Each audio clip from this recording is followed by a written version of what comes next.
تو وہ دودھ پیتا بچہ بول اٹھا کہ ماں تو حق پہ ہے. اللہ اکبر کبیرہ. یعنی یہ کرامت تھی. کل وہ یہودی بادشاہ تھا, اس نے عیسائیوں پہ ظلم کرنا شروع کیا. تو اس بادشاہ کے بارے میں آتا ہے کہ اس نے ایک جادوگر رکھا ہوا تھا, اور وہ جادوگر جب بوڑھا ہو گیا تو اس نے کہا کہ مجھے تو موت آ جائے گی, تو مجھے کوئی ایک اپنا لائق سا کوئی رعایا میں سے کوئی لڑکا ڈھونڈ کے دو جسی میں تربیت کروں اور میں اپنا سارا علم اسے ٹرانسفر کر دوں. تو بہرحال ایک نوجوان لڑکا بڑا انٹلیکچوئل رعایا میں سے چنا گیا, وہ جادوگر کے حوالے کیا گیا, تو وہ اسے جادو سکھایا کرتا تھا. اب وہ جادوگر کے پاس جب جادو سیکھنے جاتا تھا تو راستے میں ایک راہب تھا عیسائی, تو وہ اس کے پاس وہ لڑکا رکا کرتا تھا. اس راہب کی باتیں خدا شناسی کی, توحید کی, اسے بھانی شروع ہو گئیں, حتیٰ کہ اس کا دل اللہ نے اسلام کے لیے کھول دیا. یعنی اس نے اسلام, اس زمانے میں کرسچینٹی اسلام ہی تھا, وہ قبول کر لیا. اب وہ دیکھیں جادو بھی سیکھتا تھا اور پیرلل میں دین بھی سیکھتا تھا. ایک دن وہ ایک راستے سے گزر رہا تھا, تو راستے میں ایک بہت بڑا جانور تھا جس نے لوگوں کا راستہ روکا ہوا تھا. تو اس نے ایک چھوٹا سا پتھر اٹھایا زمین سے اور اس نے کہا کہ اے اللہ, اگر تیرے نزدیک جادوگر کا مذہب مردود اور اس عیسائی راہب کا مذہب مقبول ہے تو اس چھوٹے سے پتھر سے اس جانور کو ہلاک کر دے. ظاہر یہ کرامت ہی ہونی تھی, ایک پتھر سے آپ اتنے بڑے جانور کو. تو اس نے پتھر پھینکا تو وہ مر گیا. تو وہ پھر راہب کے پاس آیا, تو راہب نے کہا کہ تم تو اب مستجاب الدعوات ہو گئے ہو, تو اب تم پہ اللہ کی طرف سے تکلیفیں بھی شروع ہو جائیں گی, اور جب کوئی ایسی صورتحال بنے تو تم نے میرا نام ظاہر نہیں کرنا. ظاہر ہے پھر مجھے بھی رگڑا لگے گا بیچ میں. جان بچانے کے لیے ایمان چھپانا جائز ہے. حسین تو ہر کوئی نہیں بنتا نا سر. پھر کہتے ہیں جی حسین کیوں کھڑا ہوا تھا, باقی کدھر گئے, باقیوں نے کیوں بیعت کر لی, وہ ہر ایک تو نہیں حسین ہوتا رضی اللہ تعالیٰ عنہ علیہ السلام. تو پھر وہی سلسلہ شروع ہو گیا. اب وہ صاحب کرامت تو ہو گیا, اب لوگ اس کے پاس آنا شروع ہو گئے. وہ مطلب مادرزاد, کوڑی, اندھے آتے تھے, وہ دعا کرتا تھا, شفا ہو جاتی تھی. کرتے کرتے جب بادشاہ تک بات پہنچی, اس نے کہا یہ کیا, یہ تو دوسرے مذہب میں چلا گیا الٹا اس کو سکھانے کے لیے. تو اس نے کہا جی اس کو تو ہم نہیں چھوڑیں گے, قتل کروائیں گے.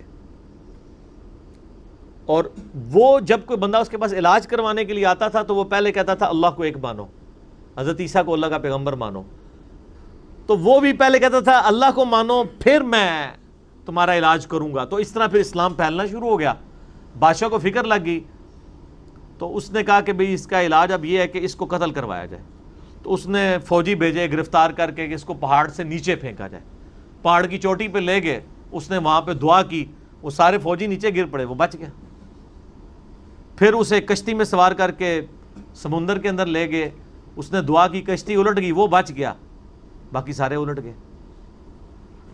بادشاہ سر پکڑ کے بیٹھ گیا کہ اس کو اب کیسے قتل کیا جائے, کیونکہ مستجاب الدعوات تھا. تو اس نے بادشاہ کو خود مشورہ دیا کہ ایک طریقے سے تم مجھے قتل کر سکتے ہو, تم پڑھو بسم اللہ رب الغلام کہہ کے مجھ پہ تیر چلاؤ تو میں مارا جاؤں گا. اور یہ اس نے بہت زبردست چال چلی, اور اس نے کہا اس کے لیے تمہیں پبلک اکٹھی کرنی پڑے گی, اپنی ساری رعایا کو جمع کرو اور بسم اللہ رب الغلام پڑھ کے چلاؤ. تو اس کا مطلب کیا تھا کہ اللہ کو ماننا پڑے گا. تو یہ ایک ساری رعایا تک تبلیغ ہو جاتی کہ ہاں اللہ کے نام پہ اسے مارا گیا ہے, تو یعنی اس کا مذہب درست ہے. تو اس نے کہا میں نے جان تو جانی ہی جانی ہے, تو اللہ کے لیے جائے نا, اور میں مر جاؤں اور ایسا اختلافی نوٹ لکھوں کہ تبلیغ بھی ہو جائے. حضرت حسین ابن علی بھی نے یہی کیا نا, 72 بندوں کے ساتھ وہ 3 براعظموں میں پھیلی ہوئی بنو امیہ کی بدماش حکومت کا سامنا تو نہیں کر سکتے تھے, لیکن انہوں نے اپنے خون سے ایک اختلافی نوٹ لکھ دیا کہ میں مر جاؤں تو آنے والی نسلیں یہ یاد رکھیں کہ سچائی کے لیے کھڑا ہونا چاہے آپ تھوڑے سے بھی ہوں, اس کی پرواہ نہیں کرنی. تو آج تک دیکھ لیں دنیا میں جہاں بھی سچائی کے لیے تھوڑے لوگ کھڑے ہوتے ہیں تو مثال حسین ابن علی کے لیے کی دیتے ہیں. مخالفین کو جو یاد رکھا گیا وہ بھی حسین کی وجہ سے یاد رکھا گیا, ورنہ ان کی کیا اوقات تھی. تو اس نے بھی یہی کہا کہ رائے اکٹھی کرو پبلکلی، بسم اللہ رب الغلام پڑھ کے چلاؤ تیر، تم مارا جاؤں گا۔ بادشاہ نے یہی کیا، تو جب وہ بسم اللہ رب الغلام پڑھ کے وہ چلائی گئی، اللہ کے نام سے شروع، اور جو اس غلام کا رب ہے، یعنی وہ سب اللہ کے ہی بندے ہیں، غلام ہیں، تو وہ تو مارا گیا، لیکن ساری رعایا نے کلمہ پڑھ لیا، ان کا اس کا مذہب حق ہے، وہ سارے مسلمان ہو گئے۔ وہ ایک کو کیا مارنا تھا، ساری رعایا ہاتھ سے چلی گئی، پھر اس نے بڑے بڑے گڑھے کھدوائے، اس میں آگ جلوائی، اور اہل ایمان کو آفر رکھی کہ یا تو ایمان چھوڑے یا آگ میں جلائے جاؤ گے۔ ہائے ہائے ہائے، بخاری مسلم کی حدیث ہے، اس شخص نے ایمان کی حلاوت چکھ لی جس میں 3 نشانیاں ہوں۔ نمبر 1، اللہ اور اس کا رسول عز و جل و صلی اللہ علیہ وآلہ وسلم اسے پوری دنیا میں سب سے بڑھ کر محبوب ہوں۔ نمبر 2، اس کی دوستی اور دشمنی کا معیار اللہ کی ذات ہو۔ اور نمبر 3، کفر کی طرف لوٹایا جانا اس کے لیے اتنا ہی ناپسندیدہ ہو جائے جتنا زندہ آگ میں جلایا جانا، وہ جلنے کے لیے تیار ہو جائے، ایمان نہ چھوڑے۔ ایمان کی مٹھاس اس بندے نے چکھی ہے۔ لوگ ایمان نہیں چھوڑ رہے، زندہ آگ میں جلائے جا رہے ہیں۔ صحیح مسلم کے الفاظ ہیں کہ ایک عورت تھی، اس کا دودھ پیتا بچہ تھا، دودھ پیتا بچہ تو بولتا بھی نہیں ہے،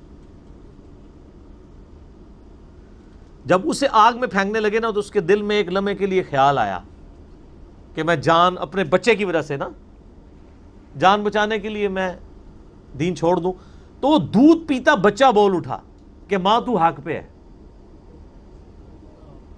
اللہ اکبر کبیرہ، یعنی یہ کرامت تھی۔ تو پھر ان ماں بیٹا کو بھی جلا دیا، وہ تو خیر دنیا میں جلے نا، تو سیدھے جا کے جنت میں لینڈ کیا۔ تو یہ پوری حدیث صحیح مسلم میں اصحاب الاخدود کے بارے میں ہے۔ آپ دیکھیں کہ اصحاب الاخدود کو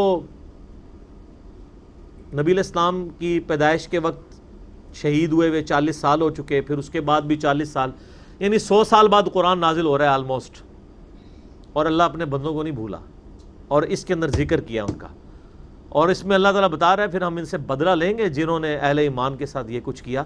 دنیا میں ٹھیک ہے کھلی چھٹی ہے، لیکن آخرت میں پکڑے جائیں گے۔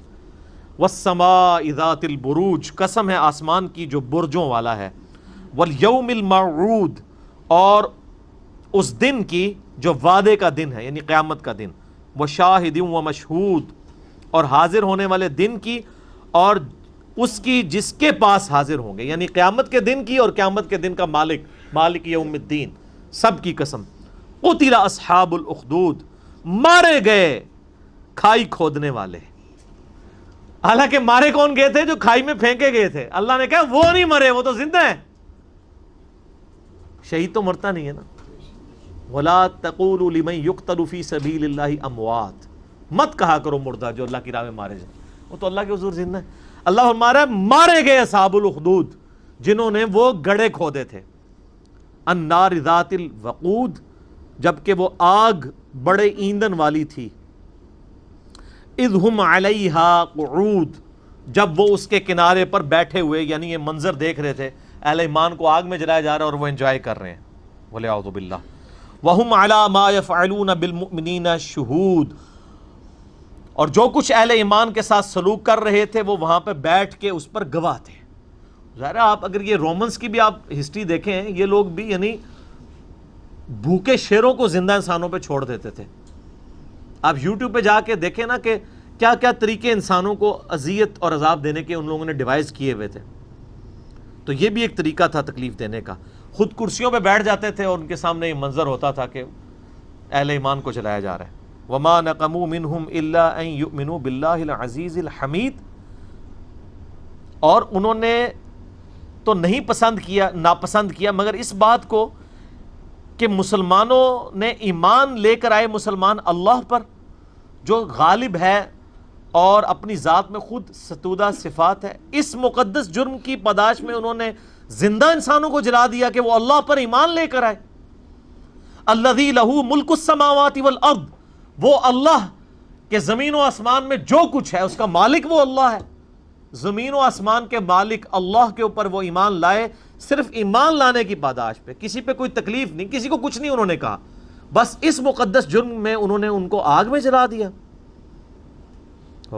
واللہ علی کل شیء شہید، اور اللہ تعالیٰ ہر چیز کو دیکھ رہا ہے. اللہ نے وہ منظر دیکھا ہے، اللہ کو بھولا نہیں ہے وہ منظر جو تم نے اہل ایمان کے ساتھ کیا. ان الذین فتنوا المؤمنین والمؤمنات، بے شک وہ لوگ جنہوں نے مومن مردوں اور مومن عورتوں کو یہ تکلیف دی تھی، یعنی ان کو آگ میں جلایا. ثم لم یتوبوا، اس کے بعد وہ توبہ کے بغیر مر گئے. فلہم عذاب جہنم، ان کے لیے تو ہم نے عذاب جہنم رکھا ہوا ہے. ولہم عذاب الحریق، اور ان کے لیے وہاں پہ آخرت کی آگ ہے جس میں ان کو جلایا جائے گا. انہوں نے تو دنیا کی آگ میں جلایا نا. بخاری مسلم کی حدیث ہے کہ آخرت کی آگ دنیا کی آگ سے 70 گنا زیادہ تیز ہے. ان کو اس پاداش میں اس آگ کے اندر جلایا جائے گا. اللہم اجرنا من النار، آمین. ان الذین آمنوا وعملوا الصالحات، بے شک وہ لوگ جو ایمان لائے اور انہوں نے نیک اعمال اختیار کیے. لہم جنات تجری من تحتها الانہار، ان کے لیے تو ایسی جنتیں ہیں جن کے نیچے نہریں بہتی ہوں گی. ذالک الفوز الکبیر، یہ ہے سب سے بڑی کامیابی. دنیا میں تو وہ ناکام ہو گئے جن کو ان گڑھوں میں ڈالا گیا. ایک ماں ہی سمجھ سکتی ہے کہ اس کو اپنے بچے سمیت مار دیا جائے، اس سے اس کی زندگی چھین لی جائے، اس کے بچے کی بھی زندگی چھین لی جائے. تو دنیا میں تو بظاہر وہ ناکام ہے، لیکن اللہ فرما رہے ہیں وہ سب سے بڑی کامیابی پہ فائز ہو گئے، کیونکہ آخرت کی زندگی ہمیشہ کی ہے، دنیا کی زندگی تو عارضی ہے. ان بطش ربک لشدید، بے شک تیرے رب کی پکڑ بڑی شدید ہے. یہ دنیا میں تو کوئی شخص کسی شخص کو ایک دفعہ ہی موت دے سکتا ہے نا، اور اللہ تعالیٰ لاکھوں دفعہ زندہ کر کے لاکھوں دفعہ موت دینے پر قادر ہے. اللہ کی پکڑ سے کون بچ سکتا ہے؟ دیکھیں نا، دنیا میں زیادہ کون، جیسے وہ آپ کو پتہ ہے قرآن حکیم میں ہی آتا ہے کہ جب جادوگر ایمان لے آئے موسیٰ علیہ السلام پہ، تو فرعون نے کہا کہ میں تمہیں سولی چڑھا دوں گا تمہارے مخالف سمت کے ہاتھ پاؤں کٹوا کے. تو پتہ ہے ان جادوگروں نے کیا کہا تھا کہ تو جو کچھ بھی کرے گا دنیا کی زندگی میں کر سکتا ہے نا، ایک دفعہ ہی موت دے گا دے لے، پھر تو ہمیشہ کی کامیابیاں ہماری مقدر ہیں. لیکن اللہ سے انسان نہیں بھاگ سکتا. اللہ کے جو قابو آ گیا وہ ایک دفعہ موت تو نہیں، جب چاہے جتنی دفعہ موت کی تکلیف سے گزارے اور تکلیف دے. قرآن حکیم میں آتا ہے ہم جب ان کی کھالیں جل جائیں گی نئی کھالیں انہیں دیں گے تاکہ انہیں عذاب اور فیل ہو. اللہم اجرنا من النار، آمین. انہ ہوا یبدی و یعید، بے شک پہلی دفعہ بھی اس نے پیدا کیا اور دوبارہ بھی وہی پیدا کرے گا. وہ قادر ہے. پہلی دفعہ کسی کام کو کرنا مشکل ہوتا ہے، دوبارہ کرنا تو مشکل نہیں ہوتا. وَهُوَ الْغَفُورُ الْوَدُودُ، وہ تو بہت بخشنے والا ہے اور بڑی محبت کرنے والا ہے. یعنی اللہ تعالیٰ معاذ اللہ کوئی فنیٹک نہیں ہے کہ انسانوں کو عذاب دے کے اسے کوئی خوشی محسوس ہوتی ہے.